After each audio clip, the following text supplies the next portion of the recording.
मैं मसीह के नाम पर सच कहता हूँ और मेरा अंतःकरण पवित्र आत्मा से प्रेरित होकर मुझे विश्वास दिलाता है कि मैं झूठ नहीं बोलता। मेरे हृदय में बड़ी उदासी तथा निरंतर दुख होता है। मैं अपने रक्त संबंधी भाइयों के कल्याण के लिए मसीह से वंचित हो जाने के लिए तैयार हूं। वे इजरायली हैं। ईश्वर ने उन्हें गोद लिया था। उन्हें ईश्वर के सानिध्य की महिमा, विधान, संहिता, उपासना तथा प्रतिज्ञाएं मिली हैं। कुलपति उन्हीं के हैं और मसीह उन्हीं में उत्पन्न हुए हैं। मसीह सर्वश्रेष्ठ है तथा युगों युगों तक परम धन्य ईश्वर हैं। आमीन। फिर भी यह नहीं समझना चाहिए कि ईश्वर का वचन रद्द हो गया है, क्योंकि इज़राइल के वंश में उत्पन्न सभी लोग सच्चे इज़राइली नहीं हैं और इब्राहिम के वंश में जन्म लेने से ही सभी उनकी सच्ची संतान नहीं हो जाते, क्योंकि धर्म ग्रंथ कहता है, जो इसहाक के वंश में जन्म लेते हैं वही तुम्हारे वंशज माने जाएंगे। इसका अर्थ यह है कि जो प्रकृति के अनुसार जन्म लेते हैं वे ईश्वर के संतान नहीं हैं, बल्कि जिनका जन्म प्रतिज्ञा के अनुसार हुआ वही वंशज माने जाते हैं। क्योंकि प्रतिज्ञा इस प्रकार थी, मैं अगले वर्ष फिर आऊंगा और तब सारा के एक पुत्र होगा। इतना ही नहीं, रेबेका एक ही पुरुष हमारे पूर्वज इसहाक से गर्भवती हुई। बच्चों का जन्म भी नहीं हुआ था और उन्होंने उस समय तक कोई पाप या पुण्य का काम नहीं किया था।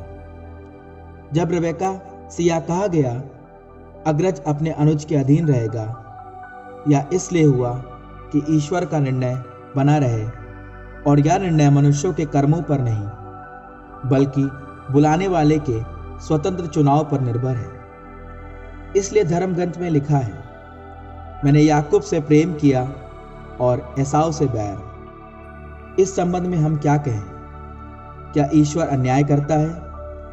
एकदम नहीं। उसने मूसा से कहा, मैं जिस पर दया करना चाहूंगा उसी पर दया करूंगा और जिस पर तरस खाना चाहूंगा उसी पर तरस खाऊंगा। इसलिए यह मनुष्य की इच्छा या उसके परिश्रम पर नहीं बल्कि दया करने वाले ईश्वर पर निर्भर रहता है। धर्म ग्रंथ फिरौन से कहता है, मैंने तुमको इसलिए ऊपर उठाया है कि तुम में अपना सामर्थ्य प्रदर्शित करूं और सारी पृथ्वी पर अपने नाम का प्रचार करूं। इसलिए ईश्वर जिस पर चाहे दया करता है और जिसे चाहे हठ धर्मी बना देता है। तुम मुझसे कहोगे, तो ईश्वर मनुष्य को क्यों दोष देता है? ईश्वर की इच्छा का विरोध कौन कर सकता है? अरे भाई, तुम कौन हो जो ईश्वर से विवाद करते हो? क्या प्रतिमा अपने गढ़ने वाले से कहती है, तुमने मुझे ऐसा क्यों बनाया? क्या कुम्हार को यह अधिकार नहीं कि वह मिट्टी के एक ही लौंदे से एक पात्र ऊंचे प्रयोजन के लिए बनाए और दूसरा पात्र साधारण प्रयोजन के लिए? यदि ईश्वर ने अपना क्रोध प्रदर्शित करने तथा अपना सामर्थ्य प्रकट करने के उद्देश्य से बहुत समय तक कोप के उन पात्रों को सहन किया जो विनाश के लिए तैयार थे, तो कौन आपत्ति कर सकता है? उसने ऐसा इसलिए किया कि वह दया के उन पात्रों पर अपनी महिमा का वैभव प्रकट करना चाहता है, जिन्हें उसने प्रारंभ से ही उस महिमा के लिए तैयार किया था। वे दया के पात्र हम हैं, जिन्हें उसने केवल यहूदियों में से बुलाया है, बल्कि गैर यहूदियों में से भी, जैसा कि वह होशुआ के ग्रंथ में कहता है, जो लोग मेरी प्रजा नहीं थे मैं उन्हें अपनी प्रजा कहूंगा, और जो मुझे प्रिय नहीं थे मैं उन्हें प्रिय कहूंगा।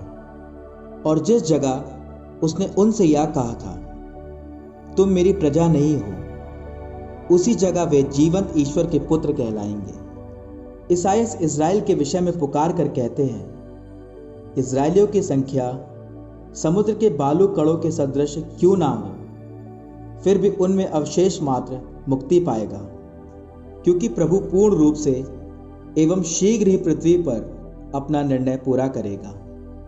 ईसायास ने पहले भी कहा था, यदि विश्वमंडल के प्रभु ने हमारे लिए राष्ट्र का बीज मात्र नहीं छोड़ा होता तो हम सोदोम और गोमोरा के सदृश बन गए होते। हम क्या कहें? इसका निष्कर्ष यह है कि गैर यहूदियों ने, जो धार्मिकता की खोज में नहीं लगे हुए थे, धार्मिकता अर्थात विश्वास पर आधारित धार्मिकता प्राप्त की, परंतु इज़राइल, जो धार्मिकता की संहिता के प्रति उत्साह दिखलाता था, संहिता की परिपूर्णता तक नहीं पहुंच सका। ऐसा क्यों हुआ? क्योंकि इज़राइली विश्वास पर नहीं बल्कि कर्म कांड पर निर्भर रहते थे। उनके पैर ठोकर के पत्थर से लग गए और वे गिर पड़े। जैसा कि लिखा है, देखो मैं सिय्योन में ठोकर का पत्थर, लोगों को गिराने वाली शिला रख देता हूं। जो उस पर विश्वास करता है उसे लज्जित नहीं होना पड़ेगा।